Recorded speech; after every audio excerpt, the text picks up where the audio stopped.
Okay so continue करते हैं अपना दैट इज़ जो हम कंटिन्यू कर रहे थे दैट इज़ कि हम थीम बेस्ड हम स्टडी कर रहे हैं किस चीज़ की दैट इज़ अपने प्रीवियस ईयर क्वेश्चन की थीम बेस्ड स्टडी कर रहे हैं पॉलिटी में। पॉलिटी की अपनी इंपॉर्टेंस है मेंस में 125 मार्क्स का इकलौता ये सब्जेक्ट है that means it is quite really important. और अगर हम थीम बेस्ड कर लेते हैं साथ में थोड़ा बहुत करंट अफेयर्स कर लेते हैं तो उससे जो हमारी मार्क्स करने की जो क्षमता है जो स्कोर है वो हमारे काफ़ी इनहेंस हो जाएगा। यहाँ पे ऐसा नहीं कि चीज़ों को 1 to 1 एक तरीके से रट लेना है, लेकिन कोशिश करना है कि हम रिकॉल करें एंड कोशिश करना जो फैक्ट है जो इंपॉर्टेंट फैक्ट है उस पर्टिकुलर थीम से और वो थीम रिपीट हो चुकी है तो वो हमें एटलीस्ट होना चाहिए था सो दैट हम थोड़ा सा पेपर में लिख सकें है ना, और अक्लमंद दिख सके। बाकी बस दैट शुरू करते हैं। सो पहली थीम है that is cooperation. Indian federalism में कॉपरेशन किस तरीके से है, कॉम्पिटिशन किस तरीके से है ना, और कन्फ्रंट्रेशन डिस्प्यूट क्या है। तो इन तीनों के बारे में आज हम पढ़ेंगे। देखिए बेसिक फीचर क्या है हमारे इंडियन फेडरलिज्म का, अगर हम इसको जानें तो इंडिया का जो कॉन्स्टिट्यूशन है इसने एक फेडरल सिस्टम को इस्टेब्लिश करा है जहाँ पे यूनिटरी बायस है। इसका मतलब क्या है तो फेडरलिज्म का मतलब क्या है, that is power sharing, power को शेयर करना central government and state government के बीच में, लेकिन सेंट्रल गवर्नमेंट को स्टिल थोड़ा सा ज़्यादा पावरफुल बनाया है।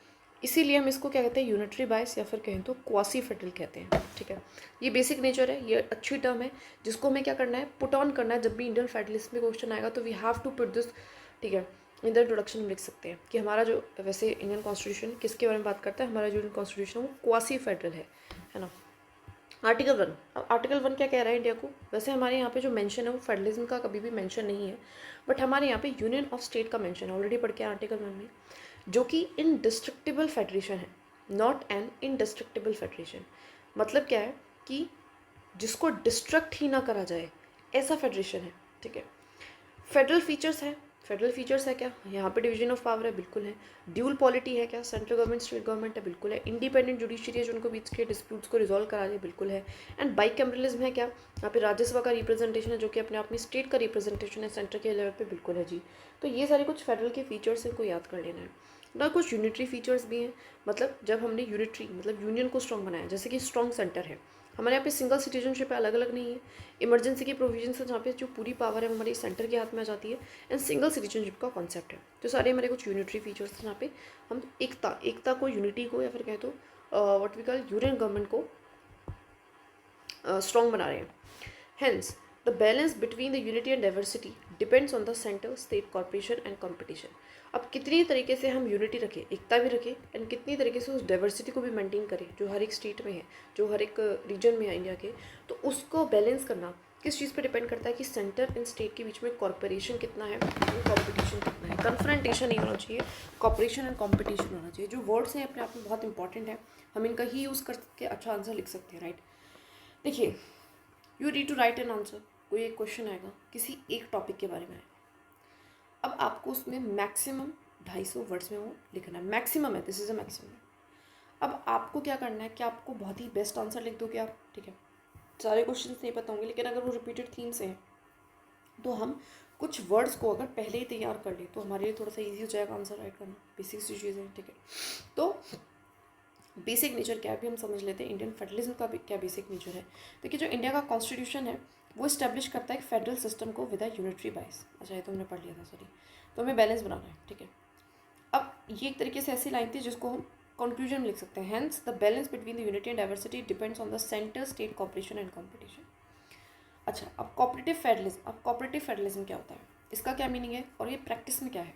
देखिए इसका मतलब है जो सेंटर और स्टेट है वो दोनों साथ में काम करें और नेशनल गोल्स के लिए काम करें और कॉपरेशन से काम करें। वहाँ पे कोऑर्डिनेशन हो, वहाँ पे एक दूसरे पे ट्रस्ट हो, वहाँ पे शेयर्ड रिस्पॉन्सिबिलिटी हो, ठीक है। एक दूसरे पे जिम्मेदारी को थोप दिया है, तो थोपा नहीं है, शेयर किया है, इंटरेस्ट करा है कि आप इस काम को कर लेंगे। इसका रूट आपको आर्टिकल 263 में इंटर स्टेट काउंसिल में मिलता है and the spirit of constitution में। कॉन्स्टिट्यूशन भी इसी चीज़ के बारे में बात कर रही है, ठीक है। आर्टिकल 263 के तहत inter state council strengthen by, इसको और ज़्यादा बेटर किया है हमारे इंस्टीट्यूशंस ने, जैसे कि नीति आयोग है, जीएसटी काउंसिल है, फाइनेंस कमीशन है। हम इसमें जोनल काउंसिल्स का भी नाम लिख सकते हैं, ठीक है। जीएसटी काउंसिल का तो हो गया, ठीक है। इंकरेज, जो कि इंकरेज करता है कि जॉइंट डिसीजन, ऐसा नहीं कि सेंटर अपनी मनमर्जी से डिसीजन ले लें, बट सेंटर एंड स्टेट दोनों मिलकर डिसीजन लें, एंड कंसल्टेटिव गवर्नेंस को प्रमोट करें। कंसल्टेटिव गवर्नेंस अपने आप में क्या है कि इंपॉर्टेंट कीवर्ड है। तो समझ में आ गया कोऑपरेटिव फेडरलिज्म क्या है और प्रैक्टिस में किस तरीके से वो प्रैक्टिस में आ गया है, किस बॉडीज़ की वजह से, तो ये हमें पता होना चाहिए। ठीक है, नाउ कुछ रिसेंट एग्जाम्पल्स देखें तो जीएसटी काउंसिल आपको पता है 2017 में बनी थी। ये कंसेंसस ड्रिवन डिसीजन मेकिंग करती है। आपको पता है जो इसका डिसीजन होता है वो कंसेंसस बिठा के होता है सेंटर एंड स्टेट के बीच में। इवन जो स्टेट का से है वो ज़्यादा है जीएसटी काउंसिल में, तो जो कहीं ना कहीं क्या दिखा रहा है, कोऑपरेटिव फेडरलिज्म को दिखा रहा है। कोविड-19 की मैनेजमेंट में अगर आप देखेंगे तो सेंटर ने गाइडलाइंस दी और स्टेट ने उन्हीं को इम्प्लीमेंट करा। तो कहीं ना कहीं जब दोनों ने कोऑर्डिनेट करा तो हम कोविड को एक तरीके से क्या कर पाए, डील कर पाए, हैंडल कर पाए ज़्यादा अच्छे से। NITI Aayog cooperative plans, aspirational district programme, health mission etcetera. NITI Aayog भी कोऑपरेटिव प्लान्स बनाती है, जैसे कि खुद ही देख लीजिए, नेशनल लेवल की बॉडी है एंड अपना डिस्ट्रिक्ट एस्पिरेशन डिस्ट्रिक्ट प्रोग्राम लेके आई है, जहाँ पे कुछ 100 डिस्ट्रिक्ट्स को लेके हम क्या करेंगे, उनको और ज़्यादा बेटर बनाएंगे, है ना। अंडर डेवलप्ड जो डिस्ट्रिक्ट उनको और ज़्यादा बेटर बनाएंगे। तो डिस्ट्रिक्ट का स्टेट में, तो इस तरीके से तो कुछ रीसेंट एग्जाम्पल्स हैं GST council, covid and NITI Aayog का cooperative plans. Now competitive federalism क्या है, अब इसका मीनिंग क्या है। कॉम्पिटिटिव का मतलब है कॉम्पिटिशन, ठीक है। ये इंट्रोड्यूस हुआ था आफ्टर 1991 के इकोनॉमिक रिफॉर्म्स के बाद and strengthen post NITI Aayog. NITI Aayog के बाद ये और ज़्यादा क्या हो गया, दैट इज स्ट्रेंथन हो गया। ये इंकरेज करता है कि तरीके का हेल्दी कॉम्पिटिशन जो स्टेट के बीच में होना चाहिए, है ना, इन्वेस्टमेंट के लिए, इंफ्रास्ट्रक्चर के लिए, गुड गवर्नेंस के लिए। मतलब जो स्टेट्स हैं वो आपस में क्या करेंगे, कॉम्पिटिट करेंगे ना। इसके लिए बहुत सारे रैंकिंग शेड्यूल्स, इंडेक्सेस निकाले जाते हैं कि और किस लिए कर रहे हैं, जिससे ज़्यादा से ज़्यादा इन्वेस्टमेंट होगा, कहीं पे इंफ्रास्ट्रक्चर अच्छा होगा, जॉब क्रिएशन अच्छी होगी, लोग ज़्यादा हैं, स्किल ज़्यादा है, तो वहाँ पे इन्वेस्टमेंट ऑटोमेटिकली ज़्यादा आएगी।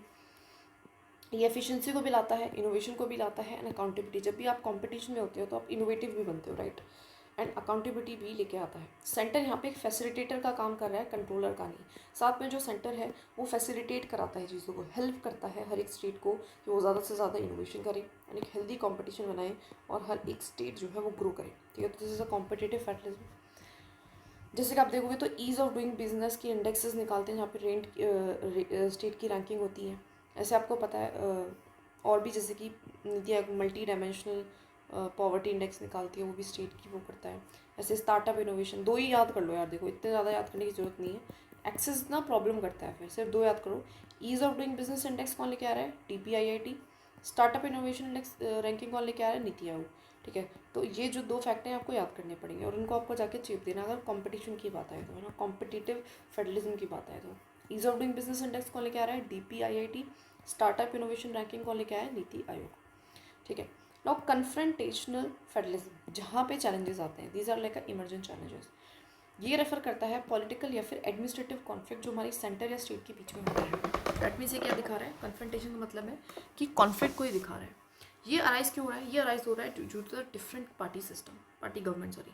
सेंटर में कोई और पार्टी है, स्टेट में कोई और पार्टी, उसकी वजह से कॉन्फ्लिक्ट आता है। या फिर रिसोर्स शेयरिंग में भी डिस्प्यूट आता है। आपको पता है बहुत बार आप देखोगे स्टेट्स में, एग्जाम्पल आप रिवर पे ले सकते हो ना, जहाँ पे आपको पता है कृष्णा रिवर है जिस पे आए दिन डिस्प्यूट बनता रहता है ना। कावेरी रिवर है ना, जिस पे आए दिन जो तमिलनाडु है एंड केरला उसके बीच में डिस्प्यूट होता रहता है। महाराष्ट्र में और कृष्णा का महाराष्ट्र एंड कर्नाटका में डिस्प्यूट होता रहता है। तो इस तरीके से जो डिस्प्यूट है वो रिसोर्स शेयरिंग पे भी हो सकते हैं एंड सेंट्रल की ओवर रीच पे भी कभी का हो जाते हैं। जब सेंटर, जैसे कि अभी एग्जाम्पल, इसमें क्या एग्जाम्पल लेंगे, अभी पढ़ के आए थे पिछले में, जैसे दिल्ली गवर्नमेंट को ये था कि हम जो सर्विसेज, जो भी ब्यूरोक्रेट्स हैं उनकी पोस्टिंग वगैरह हम खुद देखेंगे। सेंटर ने वहाँ पे टांग अड़ाई और उन्होंने अपना एक लॉ ले आए और अलग से उसके लिए बॉडी बना दी जिसमें हमारी LG की ज़्यादा चलेगी। तो ये भी एक तरीके से जब सेंटर ओवररीच करती है हमारी स्टेट के फंक्शंस में, स्टेट के कामकाज में, तो भी डिस्प्यूट होते हैं। तो किस वजह से होते हैं, जब डिफरेंट पार्टी होती है, या फिर रिसोर्स शेयरिंग की वजह से डिस्प्यूट्स होते हैं, या फिर सेंट्रल का जब ओवररीच कर लेती है, तो ये सारे डिस्प्यूट्स होते हैं, ठीक है। नाउ इससे होगा क्या, ट्रस्ट वीकन हो जाएगा, गवर्नेंस जो कॉर्पोरेशन है वो भी हमारी क्या हो जाती है, वीकन हो जाती है, ठीक है। तो समझ में आया क्या है और क्यों होते हैं ना, 3 कारण है, different party system, resource sharing and central overreach. Now example सबके साथ आप लिख सकते हो, राइट। मेजर एग्जांपल्स क्या हैं, जैसे कि अभी मैंने बताया था दिल्ली वर्सेस लेफ्टिनेंट गवर्नर, अभी एग्जांपल दिया, ठीक है। वेस्ट बंगाल एंड सेंटर का भी काफ़ी होता रहता है over CBI investigation. Basically centre वाले चाहते हैं किसी भी जो कोई केस आता है उसको सीबीआई को हैंडल करने के लिए, लेकिन जो वेस्ट बंगाल है वो मना कर देता है। आपको पता है सीबीआई को अगर कोई भी इन्वेस्टिगेशन करनी होती है तो स्टेट की परमिशन लगती है, एंड वेस्ट बंगाल हमारा मना कर देता है। केरला वर्सेज यूनियन में भी होता है because of the challenge in, ये काफ़ी मतलब चैलेंज करते हैं सेंट्रल लॉज, जैसे कि सीएए है, फार्म लॉज का प्रोटेस्ट भी होता, ठीक है। इसी तरीके से मतलब अलग अलग एग्जांपल्स हैं, दो याद रख लो मोटे मोटे। एंड रिसोर्स शेयरिंग पे एक एग्जांपल रख दो, डिफरेंट पार्टी सिस्टम पे भी आप रख सकते हो, ठीक है। इस तरीके से कि वहाँ पे फिर प्रेसिडेंट रूल लगा दिया जाता है ना, इस तरीके से। नाउ कॉन्स्टिट्यूशनल इंस्टीट्यूशन मैकेनिज्म, अब किस तरीके से हम कॉपरेशन लाइक है, उसके लिए कोई कॉन्स्टिट्यूशन में या फिर हमारे कोई ऐसे इंस्टीट्यूशंस हैं क्या जो इस चीज़ को बेटर कर सकते हैं? बिल्कुल है, इंटर स्टेट काउंसिल है आर्टिकल 263 के तहत, जो कि एडवाइजरी प्लेटफॉर्म है पॉलिसी कोऑर्डिनेशन के लिए। जोनल काउंसिल्स हैं जो रीजनल कॉर्पोरेशन को और ज़्यादा प्रमोट करते हैं। नीति आयोग है जो कि जिसने रिप्लेस कर दिया प्लानिंग कमीशन को, और इसका मेन ऑफिस है कोऑपरेटिव एंड कॉम्पिटिटिव फेडरलिज्म पे। फाइनेंस कमीशन है आर्टिकल 280 जो कि इक्विटेबल फाइनेंशियल शेयरिंग की बात करता है। ऑल इंडिया सर्विसेज भी है जो कि हमारे सेंटर एंड स्टेट, मतलब वो सेंटर की बॉडी है लेकिन स्टेट में आके काम कर रहे हैं। तो इस तरीके से कॉपरेशन बिठाने के भी काफ़ी तरीके हैं, इनको बिल्कुल याद रखना। Inter state council 263, zonal council, NITI Aayog, finance commission, GST council को भी लिख देना please, and all India services. 5 से 6 एग्जाम्पल्स याद होने ही होने चाहिए, इनको रट लो। ये तो रटने वाली चीज़ें हैं ना कि ये सारे हमारे दे रखे हैं कॉन्स्टिट्यूशन में, ठीक है। नाउ अब जुडिशरी ने भी कुछ बोला है क्या? एक दो केसेस भी रटने पड़ेंगे, जैसे कि एसआर बोमाई में बोला कि फेडरलिज्म क्या है, बेसिक स्ट्रक्चर है। एसआर बोमाई में क्या बोला है, federalism is a basic structure. पीछे पीछे भी पढ़ा था, याद करो। एसआर बोमाई ने क्या बोला है कि federalism is a basic structure. Federalism से रिगार्डिंग कोई क्वेश्चन आएगा तो किसको टैग करेंगे, एसआर बोमाई केस को, कि उसमें बोला गया था कि फेडरलिज्म क्या है, बेसिक स्ट्रक्चर है। State of West Bengal versus union of India ने ना, और ये आप NCT of Delhi versus union of India, आपको पता ही है तो, है ना। यहाँ पे बोला था कि इलेक्टेड गवर्नमेंट का कंट्रोल होना चाहिए एडमिनिस्ट्रेशन के ऊपर, तो इस तरीके से, ठीक है। तो जुडिशरी एक तरीके से क्या है, न्यूट्रल आर्बिटर है टू प्रिवेंट द फेडरल, मतलब दोनों के बीच में समझौता कराने वाली एक न्यूट्रल बॉडी है ना, इस तरीके से एक्ट करती है। तो SR Bommai case and NCT of Delhi, इसमें क्या बोला, फेडरलिस्ट बेसिक स्ट्रक्चर है। इसमें क्या बोला कि जो पावर है किसकी, हमारी इलेक्टेड गवर्नमेंट की, वो किसके ऊपर कंट्रोल होना चाहिए, उसका ओवर एडमिनिस्ट्रेशन के ऊपर कंट्रोल होना चाहिए। समझ में आया? ठीक है। ये अब करंट ट्रेंड्स देख लेते हैं। देखिए अब हम जो पहले हम क्या करते थे, जब प्लानिंग कमीशन था तो हम सेंट्रलाइज प्लानिंग करते थे कि ऊपर से सेंटर से प्लान बन गया और नीचे बस उसको पास ऑन करते थे। लेकिन आज के टाइम पे हम कोलैबोरेटिव गवर्नेंस है बाय द नीति आयोग। नीति आयोग की वजह से हम कोलैबोरेट करके पॉलिसीज़ को फ्रेम करते हैं। राइज हो गया पॉलिटिकल फेडरलिज्म का आज के टाइम पे, state asserting physical and policy autonomy. अब जो है हमारी जो स्टेट है वो अपनी अपनी पैसों की एंड पॉलिसी की ऑटोनॉमी चाहती है।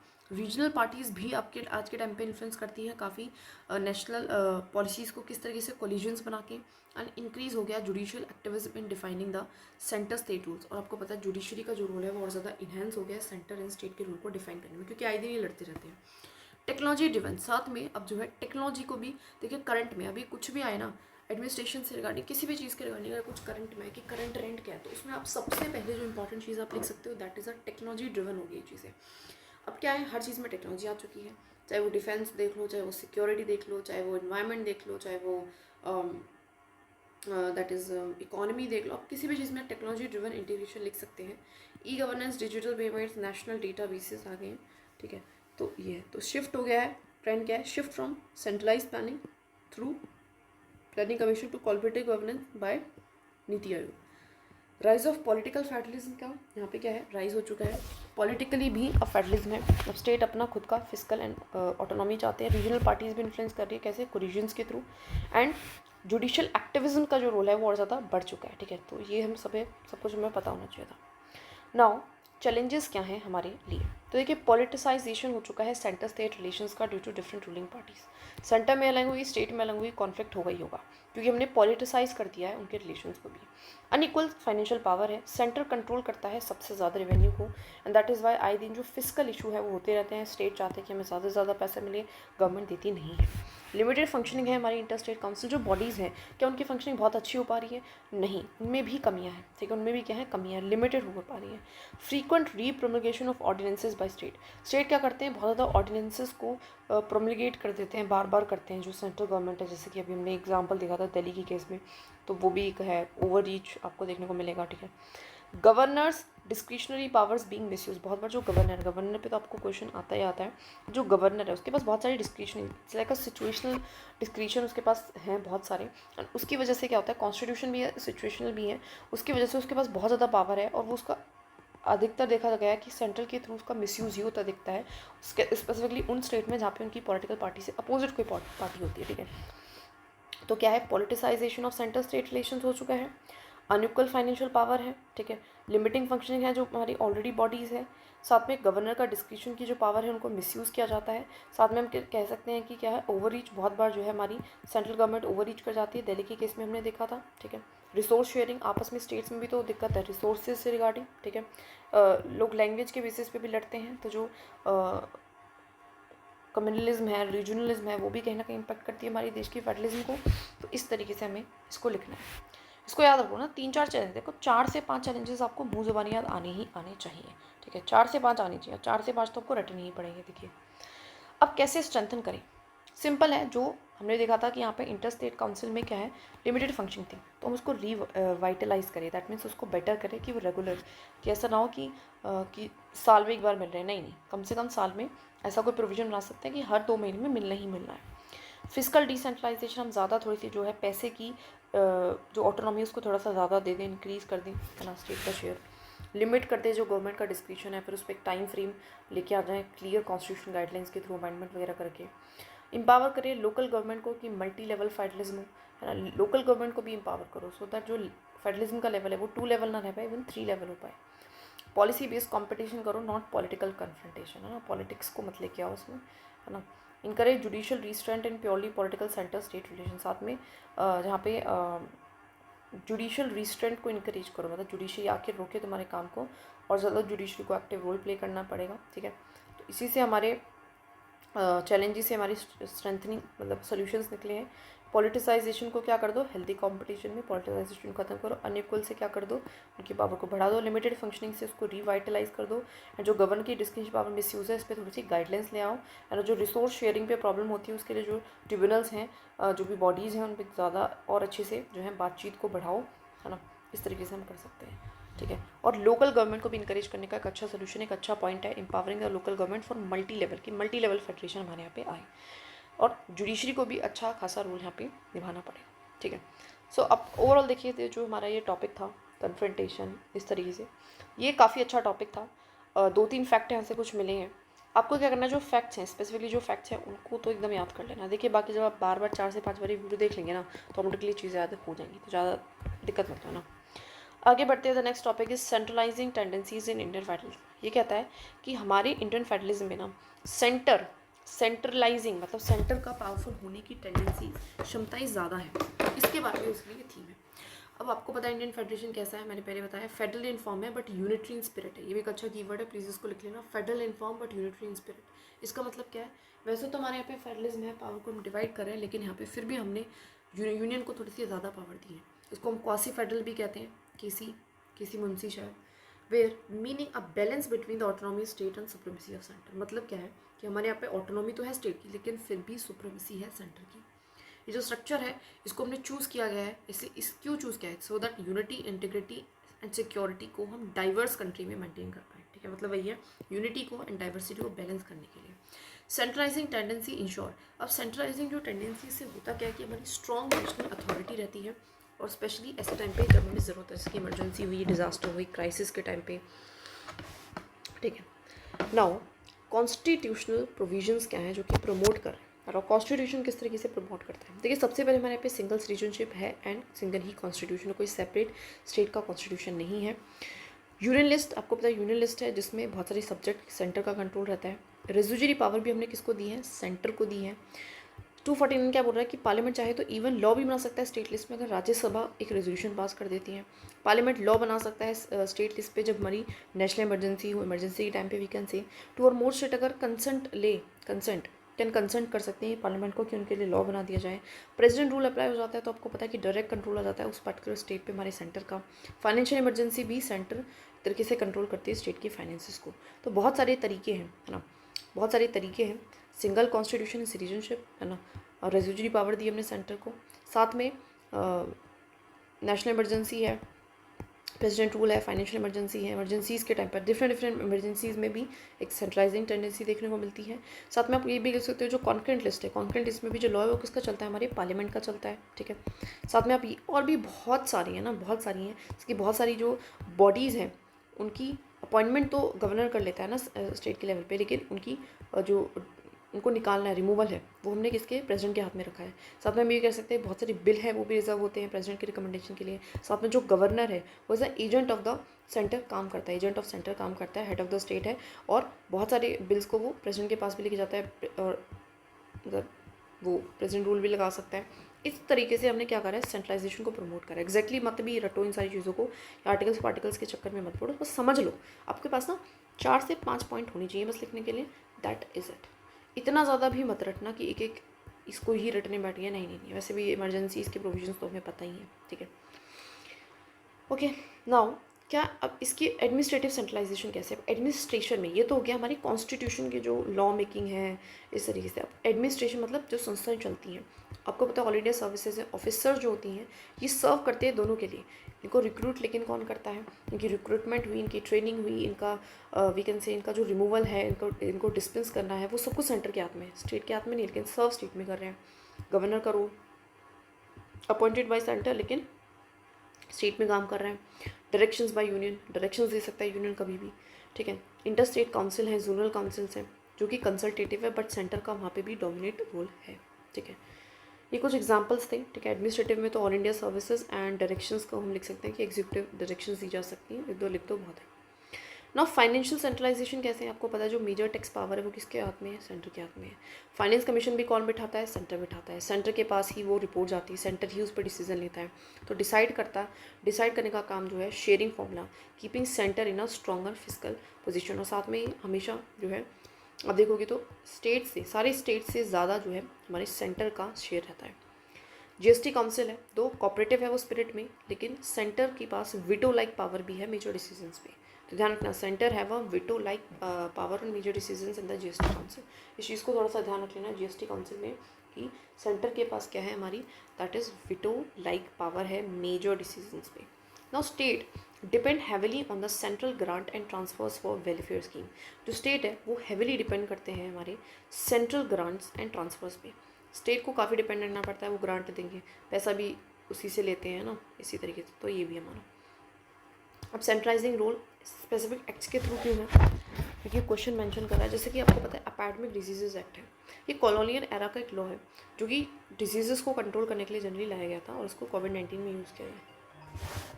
Wait a minute, okay. तो ये जो है ये स्वीपिंग पावर देता है सेंट्रल एंड स्टेट गवर्नमेंट को, बट इन प्रैक्टिस सेंटर ही इशू करती है जो ब्रॉड गाइडलाइंस होती है, जब भी हमारे कोई भी डिजीज़ वगैरह आते हैं, जैसे कि कोविड के रिगार्डिंग जो है गाइडलाइंस किसने दी थी, सेंटर ने दी थी, और उसको स्टेट भी अप्लाई करती है, और एक तरीके से टॉप डाउन ये अप्रोच को दिखाता है। तो एपिडेमिक डिजीजेस एक्ट या टॉप डाउन अप्रोच है इसकी, जहाँ पे स्टेट लार्जली फॉलो करते हैं जो भी सेंटर डायरेक्शंस देता है, इन स्टेट के पास कम ही ऑटोनॉमी रहती है इन सारी चीज़ों से रिगार्डिंग। तो एपिडेमिक डिजीजेस एक्ट। ऐसे जो डिजास्टर मैनेजमेंट है उसमें जो नेशनल डिजास्टर मैनेजमेंट अथॉरिटी जो कि प्राइम मिनिस्टर की चेयरमैनशिप के अंडर आती है, वो भी हमारा क्या करती हैं, नेशन वाइड लॉकडाउन वगैरह इन्होंने इन्वोक किया था, और स्टेट को उनके अंडर ही काम करना पड़ता है, ठीक है। So reflected centralize command and even in the subjects like public order, health, which are जो कि एक तरीके से स्टेट लिस्ट के सब्जेक्ट हैं, स्टिल उनमें कमांड वो देते हैं, ठीक है। फार्म एक्ट्स 2020 नाउ रिपील, आज के टाइम पे रिपील हो चुका है, बट ये भी पास हुआ था हमारे सेंटर के claim of power of inter state trade and commerce से रिगार्डिंग, एंड स्टेट ने आर्ग्यू करा था जो एग्रीकल्चर है वो एक तरीके का स्टेट सब्जेक्ट है, लेकिन सेंटर स्टेट की कन्फ्रंटेशन ने several state oppose this act, state ने काफ़ी अपोज किया था, एंड एक्चुअली फिर बाद में वो रिपील हो जाता है after protest, highlight tensions in the physical and legislative हमारे फेडरलिज्म में, ठीक है। तो inter state trade and commerce, एक मिनट रुको, ये फार्म एक्ट में एक बार देख लूँ, क्योंकि ये क्वेश्चन इस पर आया हुआ है, अपने आप में इम्पॉर्टेंट भी बन जाता है ना, थोड़ा सा हमें पता होना चाहिए इसके बारे में भी।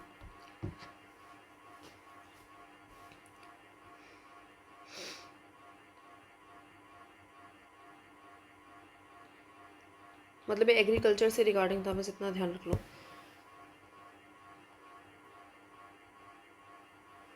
ठीक है।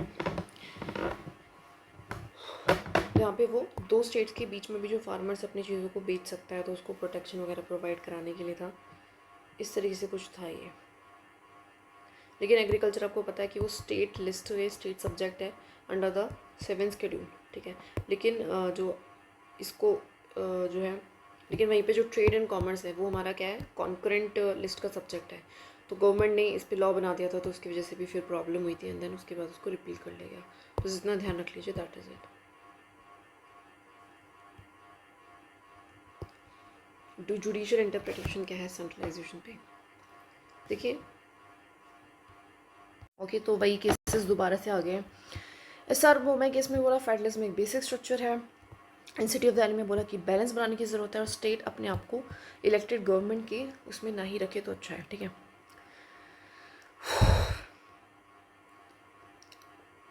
ठीक है, और बस, और ये भी आप रख सकते हो तो कि state of West Bengal versus union of India में बोला था कि पार्लियामेंट की सुप्रीमेसी है जो नेशनल इंटरेस्ट के सब्जेक्ट है, ठीक है। तो इस तरीके से आपको 3 केसेस याद रखने हैं। Sir Bommai, federalism is a basic structure, West Bengal versus this, parliament की सुप्रीमेसी होगी नेशनल इंटरेस्ट के लिए, and city of Delhi versus की बैलेंस बना के चलो, और सेंटर जो भी इलेक्टेड गवर्नमेंट है उसके डोमेन में ना घुसे। नाउ आर्ग्यूमेंट्स क्या है सपोर्ट में कि सेंट्रलाइजेशन होनी चाहिए, ठीक है। देखिए, इससे एक यूनिफॉर्म पॉलिसी रिस्पॉन्स रहता है नेशनल क्राइसिस के टाइम पे, जहाँ इमरजेंसी जैसी सिचुएशन है जहाँ पे विभिन्नता नहीं चाहिए आपको है, तो वहाँ पे एक यूनिफॉर्म पॉलिसी रिस्पॉन्स बहुत ज़रूरी है। ये स्ट्रेंथन भी करता है नेशनल इंटीग्रेशन एंड रिड्यूस करता है जो भी रीजनल कॉन्फ्लिक्ट्स होते हैं उनको कम करता है। ये फैसिलिटेट करता है रिसोर्स पुलिंग को एंड कोऑर्डिनेट करता है गवर्नेंस को, help maintain internal security and economic stability.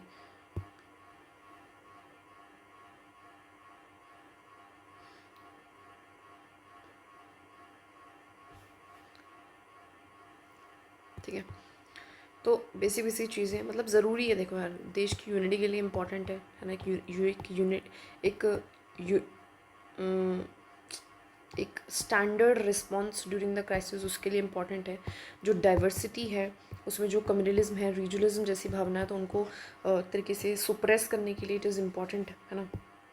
And देश की इंटीग्रिटी के लिए भी अच्छा है, नेशनल इंटीग्रेशन के लिए है ना, रीजनल कॉन्फ्लिक्ट्स कम हो, एंड दैट इज़ है, ठीक है।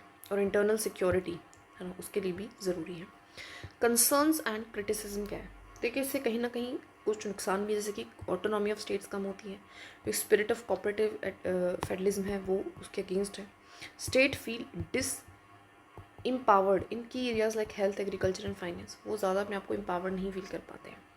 Let's to political confrontation between centre and opposition rule state, इसकी वजह से क्या होता है, पॉलिटिकल कन्फ्रंटेशन हो जाता है between centre and opposition rule states के बीच में प्रॉब्लम। ओके, सो उनको डिसम्पावर लगता है कि एरियाज़ में उनका कोई हक नहीं है, पॉलिटिकल कन्फ्रंटेशन होता रहता है, फिर सेंट्रल अपोजिशन लेड हमारी जो स्टेट है, एक्सेसिव यूज़ जो है सेंट्रल लॉस का आपको स्टेट लिस्ट एरियाज़ में देखने को मिलेगा, जो कि कहीं ना कहीं इरोड कर रहा है डिसेंट्रलाइज गवर्नेंस को, अगेंस्ट में है कहीं ना कहीं, ठीक है। तो कॉन्फ्लिक्ट भी होते हैं इसकी वजह से, जो एक रियल पर्पस था फेडरलिज्म का वो चला जाता है, ठीक है। साथ में जो लोकल नीड्स, जहाँ पे लोकल नीड्स अच्छे से फुलफिल नहीं हो पाएंगे ना अगर हम स्टेट को एम्पावर नहीं करेंगे तो, ठीक है। मतलब जो भी फ़ायदे हैं फेडरलिज्म के वो नहीं मिल पाएंगे जो हमें चाहिए थे, राइट। यस, नाउ अब क्या कर सकते हैं वे फॉरवर्ड, तो आप ज़्यादा स्ट्रेंथन करो जो भी इंस्टीट्यूशन मैकेनिज्म, जैसे कि आपको पता है inter state council, zonal council, GST councils, finance commission. Cooperative federalism को प्रमोट करो थ्रू कंसेंसस बिल्ड करके decision low. Spirit of 7th schedule को रिस्पेक्ट करो है ना, डिवीजन ऑफ पावर को रिस्पेक्ट करके चलना है वहाँ पे। कंसल्टेशन करो स्टेट के, अगर कोई भी आपको लॉ को पास करना है, ठीक है। अच्छा, फेडरलिज्म को और हम किस तरीके से दिखा सकते हैं, आपको पता है अमेंडमेंट में भी कुछ जो अगर फेडरल फीचर्स को अमेंड करना पड़ता है तो उसके लिए भी स्टेट का रेटिफिकेशन देखने को मिलता है, तो उसमें भी आप लिख सकते थे।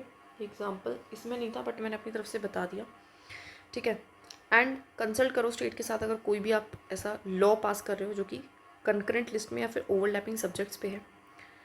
एम्पावर करो स्टेट के डिजास्टर अथॉरिटीज़ को भी, लोकल गवर्नमेंट को भी, सो दैट वो क्राइसिस के टाइम पे अच्छे से काम कर पाएंगे, उसको लोकल नीड्स को ज़्यादा बेहतरीन तरीके से समझ पाएंगे। तो जो है उसको स्ट्रेंथन करो, जो नहीं है उसको लाने की, इनकॉर्पोरेट करने की कोशिश करो, right. This is all it. Now the next theme is a political dynamics of Indian federalism.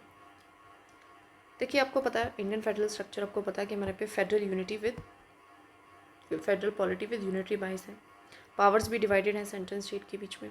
Political system determine करता है कि किस तरीके से जो बैलेंस है, बैलेंस एक्चुअली फंक्शन करेगा प्रैक्टिस में, मतलब पॉलिटिकल सिस्टम कैसा है हमारे देश में, पॉलिटिक्स कैसी चल रही है, उससे एक्चुअल में कैसी प्रैक्टिस रहेगी इसका, फेडरलिज्म का। तो जो पार्टी पॉलिटिक्स है वो डायरेक्टली इन्फ्लुएंस करती है, आपको पता है फेडरल हार्मनी है, कहते हो सेंट्रलाइजेशन को। रोल क्या है नेशनल पॉलिटिकल पार्टीज़ का, देखो उनकी जनरली होती है सेंट्रलाइजिंग टेंडेंसी। सेंट्रल जो सेंट्रल गवर्नमेंट में जो भी पार्टी आना चाहती है उनका मेन ये होता है कि हम चीज़ों को सेंट्रलाइज करें हमारे अकॉर्डिंग हो। नेशनल पार्टीज जैसे कि आईएनसी, बीजेपी हैं, वो सीख करती है uniformity in policies across the nation. उनको चाहिए कि हर जगह हम जैसा कह रहे हैं यूनिफॉर्मिटी आए, जैसा हम कह रहे हैं। They often emphasise one nation one policy to ensure the cohesion, और दैट इज़ वाई वो one nation one policy, one market, one tax, इस तरीके की बातें करते हैं। When the same party rules at centre and in state, decision making become centralise. और specifically अगर और आप देखो कि जहाँ पे सेंटर गवर्नमेंट है, स्टेट में भी वही गवर्नमेंट है, तो वहाँ पे जो पॉलिसीज आपको जनरली सेंट्रलाइज्ड मिलेंगी, है ना, जो सेंटर कह रहा है चलने दो।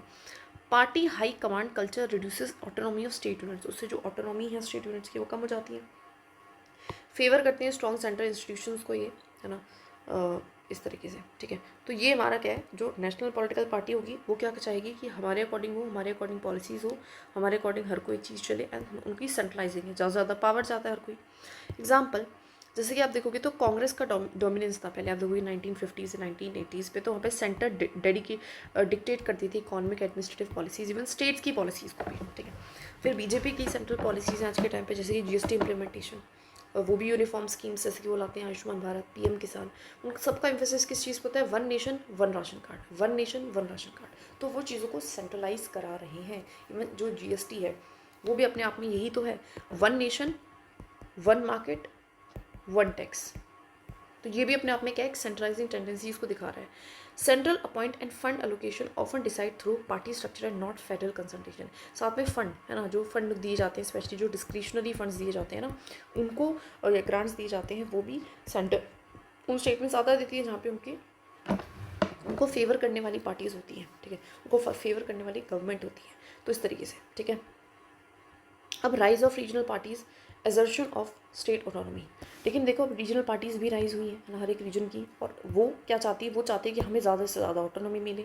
देखिए रीजनल जो पार्टीज़ हैं वो इमर्ज हुई हैं क्योंकि वहाँ पे diverse linguistic, cultural and developmental need है, उनकी फुलफिल करने के लिए डिफरेंट पार्टीज़ क्या हैं, इमर्ज हुई हैं। ये एडवोकेट करती हैं greater autonomy for states to address the local issues को एड्रेस करने के लिए, ठीक है, ग्रेटर ऑटोनॉमी स्टेट्स के लिए, जिससे कि लोकल इशूज़ को एड्रेस किया जाए। रीजनल पार्टीज़ चैलेंज करती है सेंट्रल डोमिनेंस एंड डिमांड करती है फिस्कल एंड ज़्यादा मतलब उनको ज़्यादा से ज़्यादा क्या है, फिस्कल एंड लॉ बनाने की फ्रीडम मिले, पैसों की भी फ्रीडम मिले, लॉ बनाने की भी फ्रीडम मिले। And they have played a major role in coalition government influencing national policy. और जब भी कोलिजन एरा आया तो उनमें इनका जो इन्फ्लुएंस है वो काफ़ी बड़ा है, बिकॉज जो कोलिजन गवर्नमेंट है वो एक पार्टी नहीं बनाती है, 2-3 पार्टीज़ मिलके बनाती थी, तो 2-3 पार्टी का जो है से एक तरीके से नेशनल पॉलिसी में देखने को मिलता था।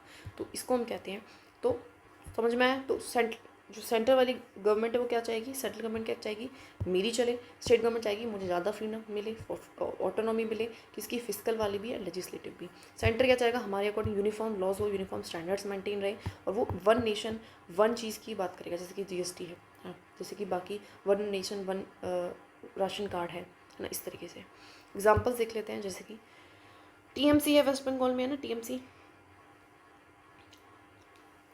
जो कि रेजिस्ट करती है बहुत ज़्यादा सेंट्रल स्कीम्स को, perceived as infringing on state jurisdiction, जो कि कहते हैं कि जो सेंट्रल की स्कीम्स है, जो सेंट्रल स्कीम्स ला रहे हैं इनको, ये भी एक तरीके से हमारी ही तो ऑटोनॉमी को छीन रहे हैं, है ना, हम तो उन्हीं को इम्प्लीमेंट करने में रह जाएंगे, अपनी तो स्कीम्स ले ही नहीं पाएंगे, ठीक है। तो इस तरीके से एंड रीजनल कोलिजन्स वगैरह जो हैं, एनडीए, वो फोर्स करता है सेंटर को कि वो नेगोशिएट करे पॉलिसीज़ को स्टेट के साथ। बस एक का याद रख लो कि आपको पता है वेस्ट बंगाल तो वैसे ही बहुत ज़्यादा सेंटर से चिढ़ता है, वो क्या कहता रहता है कि जो सेंटर की जो स्कीम है ये हमारी तरीके से हमारी जो जुरिस्डिक्शन है उसको कर्टेल कर रही है, कम कर रही है, तो उनको पसंद नहीं है उधर भी। अब फेडरलिज्म में प्रैक्टिस में कैसा है, तो देखो इंडिया का जो एरा है वो शिफ्ट हुआ है from one party dominant system to multi party coalition era since 1989 के बाद। पहले क्या था, सिर्फ आईएनसी थी, है ना, स्टेट में भी वही है, सेंटर भी वही है, तो एक ही पार्टी का चलन था, लेकिन उसके बाद आज के टाइम में मल्टी पार्टी कोलिजन एरा पे आ चुके हैं। इसकी वजह से नेगोशिएटेड फेडरलिज्म में ज़्यादा नेगोशिएशन के साथ हो रहा है, और जो एक तरीके से एक पार्टी की डोमिनेंस है वो कम हो चुकी है। Which state influence the central policies, state का भी अच्छा खासा इन्फ्लुएंस है हमारे सेंटर पे। Regional parties and parliament ensures voice to sub national interest, और जो रीजनल पार्टीज पार्लियामेंट में पहुंच पाई हैं वो भी एक तरह से वॉइस दे पा रही हैं, उनकी आवाज़ों को, उनकी प्रॉब्लम्स को, उनकी समस्याओं को रख पा रही है, ठीक है। However, political competition can also create center-state confrontation, especially when different parties rule at both level. लेकिन अभी भी जब आपको पता है सेंटर में अलग है, स्टेट में अलग है, तो अभी भी देयर आर प्रॉब्लम्स, वहाँ पे प्रॉब्लम है, वहाँ पे पॉलिटिकल कन्फ्रंटेशन आपको देखने को मिलेगा। पॉलिटिकल कन्फ्रंटेशन अच्छा टर्म है, प्लीज़ इसको यूज़ करिए इन टर्म्स को ना, थोड़ा सा लगे पढ़े लिखे लोगों ने थोड़ा सा लिखा है, जब इन टर्म्स को हम यूज़ करेंगे, ठीक है। एग्जाम्पल आपको पता है, dispute centre and opposition rule state में चलता रहता है, वेस्ट बंगाल, दिल्ली, केरला, एग्जाम्पल्स देख के आए हैं। रेजिस्टेंस टू सेंटर लॉस, जैसे कि फार्म एक्ट्स हैं, सीए है, तो ये रीजनल गवर्नमेंट बार बार अपना रेजिस्टेंस दिखाती है, स्पेशली जैसे सीए किसके अगेंस्ट थी, केरला की गवर्नमेंट, क्योंकि वहाँ पे बहुत ज़्यादा अगेंस्ट थी। इंस्टीट्यूशनल एंड कॉन्स्टिट्यूशनल रिफ्लेक्शन, अब देखिए इंस्टीट्यूशन में, कॉन्स्टिट्यूशन में फेडरलिज्म को किस तरीके से रिफ्लेक्ट किया गया। देखिए राज्यसभा में आपको पता है कि एक तरीके से स्टेट्स को रिप्रेजेंटेशन मिल रहा है, ठीक है, यहाँ पे जनरली जो है पार्टी लॉयल्टीज़ मोस्टली रिफ्लेक्ट्स, लेकिन वहाँ पे स्टिल पार्टी से ज़्यादा लॉयल्टी रखी जाती है। फाइनेंस कमीशन है जो कि डिस्ट्रीब्यूशन ऑफ टैक्सेस की बात कर रही है, ठीक है, वो भी कहीं ना कहीं आपको पता है फेवर करता है सेंट्रल को आपको पता है ज़्यादा शेयर भी देता है फाइनेंस का। गवर्नर का जो रोल है वो भी आपको पता है कि काफ़ी इन्फ्लुएंस होता है हमारी करता है स्टेट की पॉलिटिक्स को, और उसको यूज़ कौन करता है, सेंट्रल गवर्नमेंट करती है। इंटर स्टेट काउंसिल्स हैं जिसमें आप देखोगे तो अंडर यूटिलाइज है, उसकी जो बॉडीज़ तो बना दी है लेकिन उनकी क्षमताओं को अच्छी तरह से यूज़ ही नहीं किया गया है। जुडिशियल स्टैंड क्या है पॉलिटिकल फेडरलिज्म पे, देखिए वही बार बार आ रहा है, सार्वभौमिक फेडरलिज्म एक पार्ट है बेसिक स्ट्रक्चर का। एनसीटी ऑफ दिल्ली में क्या बोला था कि autonomy of elected government in administrative control, वहाँ पे बोला गया था कि जो सेंटर है एंड स्टेट है उनको बैलेंस करके चलना चाहिए, और सेंटर को स्टेट अगर कोई इलेक्टेड गवर्नमेंट है तो उनके फालतू के काम में टांग नहीं अड़ाना चाहिए, ठीक है, इस तरीके से, ठीक है। एंड साथ में केशवानंद भारती केस में भी बोला था फेडरलिज्म क्या है, एक तरीके से कॉन्स्टिट्यूशनल आइडेंटिटी, आप इसको ख़त्म नहीं कर सकते हैं। अब चेंजिंग अगर ट्रेंड्स देखें इसमें थोड़ा सा कॉपरेटिव एंड कॉम्पिटेटिव फेडरलिज्म, तो नीति आयोग है जो कि कंसल्टेशन कॉम्पिटिशन को भी बढ़ा रहा है स्टेट्स के बीच में, ठीक है। पोस्ट प्लानिंग कमीशन एरा में जीएसटी काउंसिल है जहाँ पे दोनों सेंटर एंड स्टेट मिलकर डिसीजन मेकिंग कर रहे हैं, और एक वो भी एक तरीके का स्टेप है। Yet political competition often turns cooperative platform into confrontation ones, लेकिन अभी भी जो पॉलिटिकल इन्फ्लुएंस है, पॉलिटिकल कंपटीशन है, पॉलिटिकल कन्फ्रंटेशन, उसकी वजह से अभी भी क्या जाता है, चीज़ें एक तरीके से कॉन्फ्लिक्ट में, डिस्प्यूट में बदल जाती हैं। बाकी जो रिसेंट सेंट्रल स्कीम्स हैं वो भी अभी भी सेंटर ड्रिवन अप्रोच को शो कर रही है ना, कि सेंटर ने कोई अप्रोच ला दी उसी को आपको फिर करना पड़ेगा, जैसे कि जल जीवन मिशन है, ठीक है। चैलेंजेस क्या हैं, देखिए वीक इंस्टीट्यूशन आपकी मैकेनिज्म है, ठीक है, जिसकी वजह से वही सेंटर स्टेट के डायलॉग में प्रॉब्लम है। पार्टीसन पॉलिटिक्स है, पार्टी का काफ़ी इन्फ्लुएंस है, नेशनल पार्टी डोमिनेट करने की कोशिश करती है। फिजिकल इम्बैलेंस है, स्टेट हमेशा चाहते हैं हमें ज़्यादा पैसा मिले, सेंटर देना नहीं चाहता है, ठीक है। एंड सेंट्रल जो एजेंसीज़ हैं वहाँ को उनको भी पॉलिटिकली प्रेशर की तरह, जैसे सीबीआई ईडी उनको इलेक्टोरल डायरेक्टरेट कहते हैं ना, कि काफ़ी मतलब गलत तरीके से उनका मिसयूज़ किया जाता है। बाकी हम कह सकते हैं कि गवर्नर की पोजीशन का मिसयूज़ किया जा सकता है, जाता है मतलब इवन, ठीक है। अब स्ट्रेंथन कैसे करें, वही है जो आपके पास है उनको बेटर करो, जैसे कि इंटर स्टेट काउंसिल है, जोनल काउंसिल, उनको बेटर करो, स्टेट के साथ कंसल्ट करके कोई भी काम करो, स्पेशली अगर आप कॉन्करेंट लिस्ट पे कोई लॉ बना रहे हो। रोल ऑफ राज्यसभा को भी स्ट्रेंथन कर सकते हैं, क्योंकि राज्यसभा क्या है, that represents the state at the centre level, तो उनकी वॉइस को थोड़ा सा बढ़ाओ, उनको एम्पावर करो, ठीक है। अपोजिशन रूल जो स्टेट है उनकी ऑटोनॉमी को प्लीज़ रिस्पेक्ट करो। रीजनल रिप्रेजेंटेशन को रखो डिसीजन मेकिंग में, आपको कोई भी डिसीजन लेना है तो उस रीजन की नीड्स को समझना भी ज़रूरी है अपने आप में। एंड फिजिकल डिसेंट्रलाइजेशन दो, थोड़ा सा फिजिकल ऑटोनॉमी दो हमारी थ्रू फाइनेंस कमीशन के रिफॉर्म्स के थ्रू हमारे स्टेट्स को, जिनको प्रॉब्लम्स है वो ना हो। गवर्नर के जैसे जो डिस्क्रिशनरी पावर है जिसका मिसयूज़ होता है, प्लीज़ उसको लिमिट कीजिए। बार बार देखिए वही चीज़ें आ रही हैं, पिछले 3 टॉपिक से हम यही पढ़ रहे हैं इंडियन फेडरलिज्म के बारे में, मतलब अपने आप में एक इंपॉर्टेंट टॉपिक है। मैं पहले बता देती हूँ, फेडरलिज्म से अगर 10 साल में एक क्वेश्चन तो आया है, इसका मतलब है फेडरलिज्म बहुत इंपॉर्टेंट है। इससे रिगार्डिंग 3 से 4 लॉज, इसकी अच्छाइयाँ, इसकी बुराइयाँ, करंट ट्रेंड, एग्जाम्पल्स, कैसे अच्छा करें, कॉन्स्टिट्यूशन क्या कहता है, प्लीज़ ये 4 से 5 पॉइंट तो आपको रट ही लेना चाहिए, रट लो बिल्कुल। एंड करंट में अगर कोई फेडरलिज्म से रिगार्डिंग इशू आता है तो उसको तो बहुत ज़्यादा अच्छे से प्रिपेयर करना है, क्योंकि फेडरलिज्म एक इम्पॉर्टेंट थीम है और करंट से एसोसिएट करके भी आ सकते हैं क्वेश्चन। तो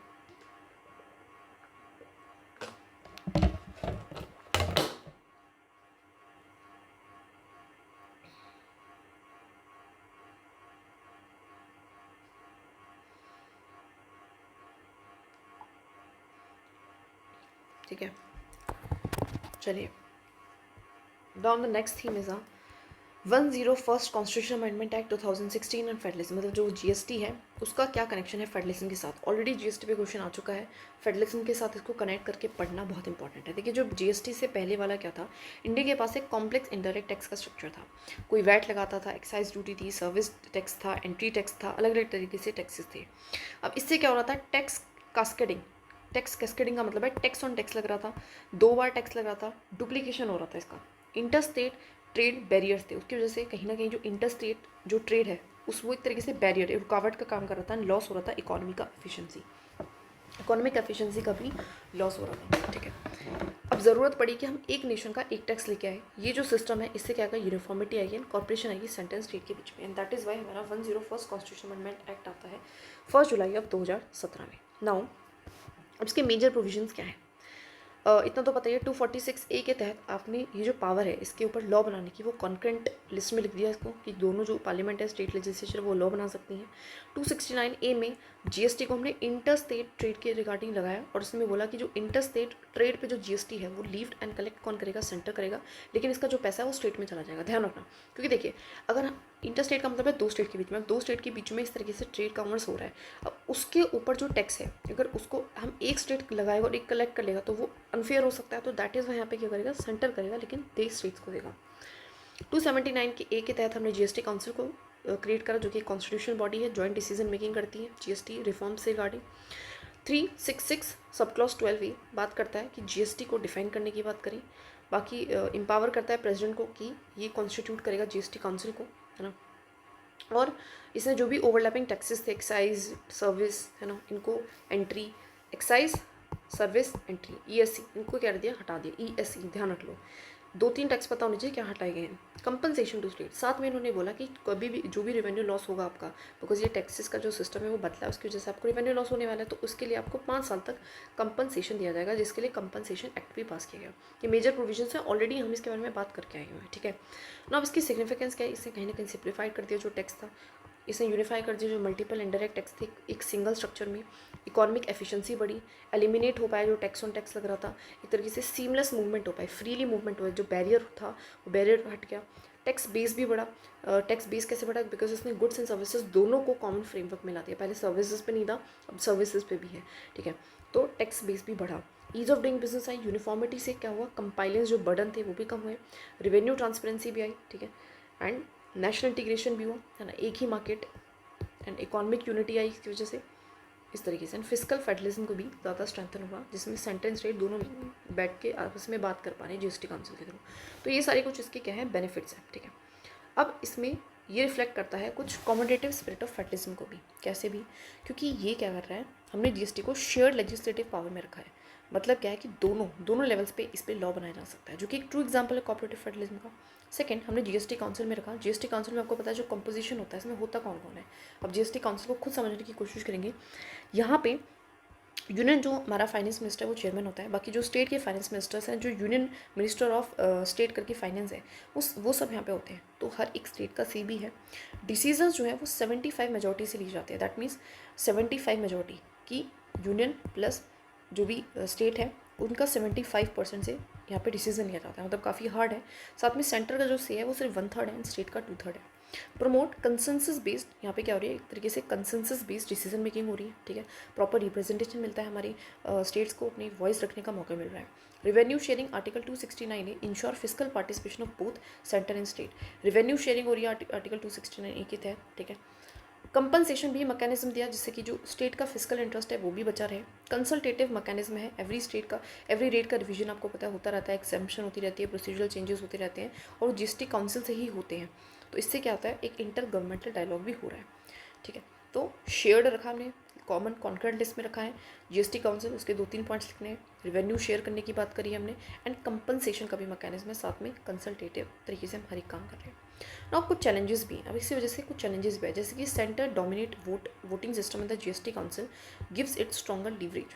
कभी कभी जो सेंटर है, स्पेशली जो मेजर इशूज़ हैं उन पे अपना विटो पावर का भी इस्तेमाल करता है, ऊपर ही देखा था, तो ये प्रॉब्लम है। Delayed compensation payments have strain state finances.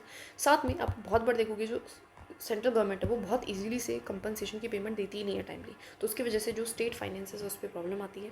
Physical autonomy काफ़ी रिड्यूस हो चुकी है।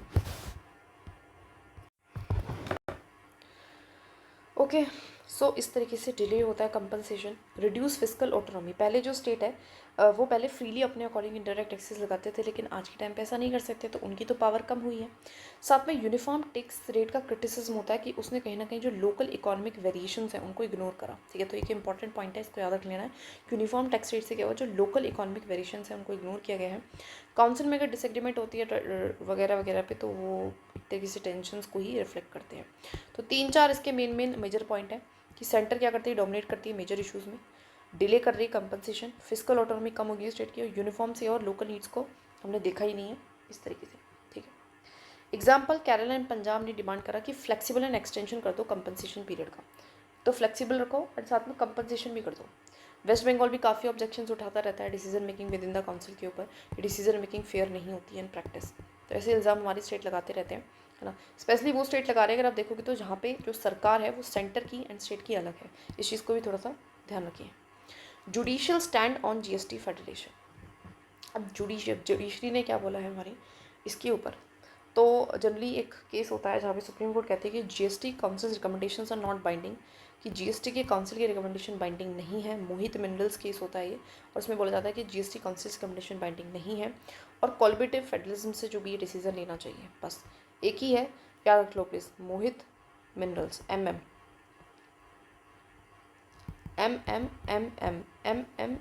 मोहित मिनरल्स, जो कि हमारे जीएसटी फेडरलिज्म है। वे फॉरवर्ड ये है कि आप ट्रांसपेरेंसी को इम्प्रूव करो, टाइमलेसनेस को इम्प्रूव करो, जीएसटी कंपनसेशन टू स्टेट्स में ग्रेटर जो है स्टेट की फ्लेक्सिबिलिटी रखो कुछ सर्टेन रेट्स में, इंस्टीट्यूशनलाइज करो परमानेंट जीएसटी डिस्प्यूट जो भी सोल्यूशन है उसके लिए भी एक रिजोल्यूशन मैकेनिज्म होना चाहिए।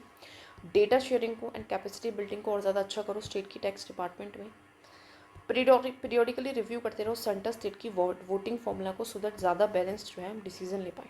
ठीक है, तो प्रॉब्लम से आप सोल्यूशन लिख सकते हो कि ट्रांसपेरेंसी लाओ, थोड़ी स्टेट को फ्लेक्सिबिलिटी दो, कंपनसेशंस को टाइम से दो, जो डिसीजन मेकिंग है उसको फेयर करो। ठीक है, कंपनसेशन को एक्सटेंड भी कर सकते हैं तो एक्सटेंड करो। ठीक है, जो फाइनेंस कमीशन से वही जो फाइनेंस पैसा की रिगार्डिंग आ गया ना, तो उसको थोड़ा सा ज़्यादा फेयर बनाओ कि फेयर शेयरिंग ऑफ पैसा हो। ठीक है, ये सब कुछ। Now the next theme is centre state relations and strengthening federal. देखो बार बार वही चीज़ें आ रही हैं इस पूरी वीडियो में, तो फेडरलिज्म पे ही हम पढ़ रहे हैं, बट इंपॉर्टेंट भी है, तो खैर जल्दी से कर लेते हैं। बैकग्राउंड ये है कि आपको पता है इंडिया में क्वासी फेडरल स्ट्रक्चर को फॉलो करते हैं, जहाँ पे स्ट्रॉन्ग सेंटर है एंड ऑटोनोमस स्टेट है। कॉन्स्टिट्यूशन की अगर मैं बात करूँ तो ये हमारी प्रोवाइड करता है legislative, administrative and financial relations, अलग अलग रिलेशंस आपको पता है, ऑलरेडी पढ़ के आए हैं प्रीलिम्स में। हाउएवर जो रिसेंट ईयर्स हैं उसमें आपको बहुत काफ़ी डिबेट्स देखने को मिलेंगी सेंट्रलाइजेशन वर्सेस कॉपरेशन पे, स्पेशली क्राइसिस के दौरान पे तो ज़रूर। अब रिसेंट चेंजेस आपको पता है क्या आए हैं, जैसे कि सबसे पहले इंट्रोडक्शन ऑफ जीएसटी हुआ 101 कॉन्स्टिट्यूशनल अमेंडमेंट एक्ट से, जहाँ पे शिफ्ट हो गया स्टेट का जो इंडायरेक्ट टैक्सेशन पावर थी वो एक कॉमन सिस्टम में बदल गया, एंड जीएसटी काउंसिल का ऐसा कॉपरेटिव प्लेटफॉर्म क्या हुआ, एक फाउंडेशन हुआ। 14th and 15th finance commission की रिकमेंडेशन ये रही कि जो स्टेट का शेयर है उसको आपको बढ़ा देना चाहिए। ठीक है, 15th फाइनेंस कमीशन ने भी परफॉर्मेंस बेस्ड ग्रांट की बात करी है, इंपॉर्टेंट हो जाता है। परफॉर्मेंस बेस्ड ग्रांट का मतलब है कि अगर कोई स्टेट अच्छा परफॉर्म कर रहा है तो उसको थोड़ी से ज़्यादा ग्रांट दो, raising concerns of central influence, लेकिन उस पर भी जो सेंटर का इन्फ्लुएंस है वो ज़्यादा है, सेंटर उनको नहीं देगी, सेंटर अपनी मर्जी से देगी। नीति आयोग ने काफ़ी रिप्लेस कर प्लानिंग कमीशन को, वो भी कॉपरेटिव फेडरलिज्म की बात करता है, जॉइंट पॉलिसी फॉर्मुलेशन, यहाँ पे जो प्लानिंग है उसमें अपनी स्टेट को भी जो है हक दिए हैं। बॉटम अप प्लानिंग है, स्टेट की पार्टिसिपेशन है। सेंट्रली स्पॉन्सर्ड स्कीम को भी रैशनलाइज करा है, जहाँ पे merging schemes into umbrella programmes, बहुत सारी स्कीम्स को अम्ब्रेला प्रोग्राम्स में अंदर कर दो, और फ्लेक्सिबिलिटी दी है स्टेट को कि remain limited. Use of 356 and governors का जो रूल है, अगर आप देखोगे तो इंस्टेंसेस जो गवर्नर स्टेट के कॉन्फ्लिक्ट है वो ज़्यादा इन केसेस में देखने को मिलेंगे, जहाँ पे स्टेट की सेंटर की स्टेट की जो गवर्नमेंट है वो अलग है, Maharashtra, Tamil Nadu, West Bengal, show politicisation of office. ठीक है, जो कि एक तरीके से पॉलिटिसाइजेशन को दिखाती है। इमरजेंसी एंड डिजास्टर में देखेंगे तो सेंटर ने इन्वोक करा disaster management act and centralise वहाँ पे डिसीजन मेकिंग होती है। ठीक है, तो जो कि अपने आप में काफ़ी अच्छी चीज़ नहीं है। बाकी सेंटर के लॉ स्टेट में डोमिनेट करने की कोशिश करते हैं, उनको भी काफ़ी क्रिटिसिज्म मिलता है, जैसे कि सीए है, फार्म्स एक्ट है। इंटर स्टेट काउंसिल्स को अभी रिवाइवल लाने की ज़रूरत है ना, उनको रीएक्टिवेट करने की ज़रूरत है। ये है तो बॉडीज़ तो बना दी, लेकिन इनमें पार्टिसिपेशन नहीं, इनमें बात ही नहीं हो रही है, इस तरीके से काम है। ठीक है, तो क्या समझ में आया कि क्या रीसेंट चेंजेस हुई हैं जीएसटी से रिगार्डिंग? अगर आप सोचना है अगर रीसेंट चेंजेस में लिखे तो जीएसटी लिख सकते हैं, फाइनेंस कमीशन की रिकमेंडेशन लिख सकते हैं, नीति आयोग लिख सकते हैं, है ना। उसके अलावा गवर्नर के रोल का जो मिसयूज़ है वो लिख सकते हैं, है ना। इमरजेंसी एंड डिजास्टर जो पावर है ऑलरेडी हम 2 एक्ट करके आए हैं, तो उनके रिगार्डिंग लिख सकते हैं। काफ़ी वहाँ पे सेंट्रलाइजेशन देखने को मिलती है। एंड इंटर स्टेट काउंसिल में भी लिख सकते हैं। जो बॉडीज़ हैं ये बॉडीज़ तो बना दी है लेकिन अच्छा काम नहीं कर रही हैं। नाउ क्या इश्यूज़ हैं जिसकी वजह से ट्रस्ट डेफिसिट है? अब सेंट्रल गवर्नमेंट को स्टेट गवर्नमेंट पे, स्टेट गवर्नमेंट को सेंट्रल गवर्नमेंट में कभी भी ट्रस्ट है ही नहीं। अब इसका क्या प्रॉब्लम है? Because of the centralisation of power. Excessive use करता है सेंट्रल लॉज का स्टेट लिस्ट में, मतलब सेंटर के जो लॉज हैं उस तरीके से बनाए जाते हैं वो स्टेट लिस्ट के सब्जेक्ट्स को क्या कर देते हैं, साइडलाइन कर देते हैं। फिजिकल इम्बैलेंस आपको पता है, डिले होता है जीएसटी कंपनसेशन में, जिसकी वजह से जो स्टेट का रेवेन्यू कम हो रहा है। गवर्नर का पॉलिटिकल रोल है, आपको पता है जो हम गवर्नर के ऑफिस को जनरली जो सेंट्रल गवर्नमेंट वो यूज़ करती है स्टेट के पॉलिटिक्स को इन्फ्लुएंस करने के लिए। अनइक्वल रिप्रेजेंटेशन है, सेंटर ऑफन डोमिनेट करता है पॉलिसी प्लेटफॉर्म जैसे जीएसटी काउंसिल है। रीजनल डिस्पैरिटीज़ है, uneven development leading to dissatisfaction among state. आपको पता है कुछ स्टेट है बहुत डेवलप्ड है, कुछ स्टेट है कम डेवलप्ड है, और फिर भी जो डेवलप्ड स्टेट है जैसे गुजरात है, Gujarat is a favourite state of BJP, तो उसको ज़्यादा पैसा दे देंगे। बाकी वहीं पे छत्तीसगढ़ भी है, वहाँ पे बिहार भी है, वहाँ पे पैसा नहीं देंगे, वहाँ पे डेवलपमेंट की ज़रूरत है। तो रीजनल डिस्पैरिटीज़ को वो सॉल्व नहीं कर रहे हैं, इसके बारे में कोई बात ही नहीं कर रहे हैं। पॉलिटिकल पोलराइजेशन है, सिंपल सी बात है, हर कोई पॉलिटिकल वे में काम कर रहा है। भाई पागल है क्या भैया अभी एक्चुअली ना अभी खाना बना नहीं है, और लगभग आप ना आधे घंटे बाद ना राकेश भैया के घर से चले जाना, वही से मिलेगा खाना आज। Okay okay.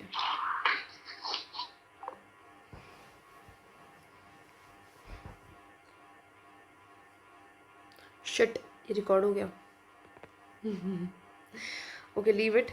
अच्छा, अब किस तरीके से स्ट्रेंथन करें कि भैया जो इंस्टीट्यूशन मैकेनिज्म उनको बेटर बनाओ, उनको रिवाइव करो, उनको एम्पावर करो, रेगुलर वहाँ पे आपको मीटिंग्स वगैरह बिठाओ, और कंसेंसस के थ्रू और मेजोरिटेरियनिज्म मत लेके आओ, कंसेंसस के बेसिस पे काम करो। फिजिकल एम्पावरमेंट करो, जो स्टेट को शिकायत रहती है कि पैसा कम है उसकी थोड़ा सा पैसा ज़्यादा करो, टाइमली रिलीज़ भी करो फंड्स का। एंड फाइनेंस कमीशन के जो फॉर्मूले हैं उस पर भी थोड़ा सा रिविजिट करते रहो। गवर्नर की डिस्क्रिशनरी पावर को लिमिट कर दो, उसकी अपॉइंटमेंट, उसकी रिमूवल, है ना, इस तरीके से।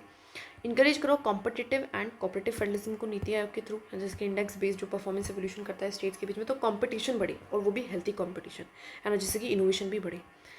लेजिस्लेटिव कंसल्टेशन, स्टेट को कंसल्ट करो, अगर आप कोई लॉ बना रहे हो ना कंकरेंट पे स्टेट सब्जेक्ट पे, तो प्लीज़ उनको कंसल्ट कर लो।